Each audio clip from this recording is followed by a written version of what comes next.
ہم میں سے ہر کوئی اپنے لیے خوشی چاہتا ہے، اپنے لیے عزت چاہتا ہے، اپنے لیے آرام چاہتا ہے، اپنے لیے سکون چاہتا ہے، لیکن جب یہی سب کچھ دوسرے کے معاملے میں آتا ہے، دوسرے کے معاملے میں سوچنے کی باری آتی ہے تو پتہ نہیں ہم اس معاملے میں بخیل کیوں ہو جاتے ہیں۔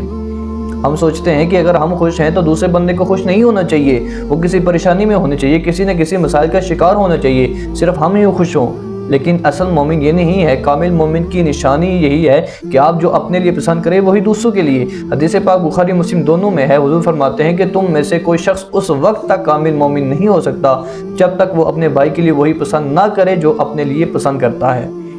اس لیے اپنے اندر سے بغض کو، حسد کو، نفاق کو نکالنے کی کوشش کریں۔ یہ حدیث پاک ہمیں سکھاتی ہے کہ اپنے بھائی کے لیے وہی پسند کرو جو اپنے لیے پسند کرتے ہو۔ اس حدیث کے ذریعے سے آپ بغض سے، حسد سے، کینہ سے، نفاق سے دور رہیں گے اور آپ کے اندر اخلاق پیدا ہوگا، بھائی چارہ پیدا ہوگا، دوسرے کے لیے پیار پیدا ہوگا، دوسرے کے لیے محبت پیدا ہوگی۔ اگر آپ اپنے آپ کو کامل مومن کہلوانا چاہتے ہیں تو آپ دوسروں کی خوشی میں خوش رہیں، دوسروں کے ساتھ اچھا سلوک کریں اور ان کو اچھا رہنے دیں، نہ کہ ہم ان کی خوشی میں ٹانگ اڑا کر ہم ان کو کسی مصیبت میں مبتلا کریں اور ان کو کسی پریشانی میں مبتلا کریں۔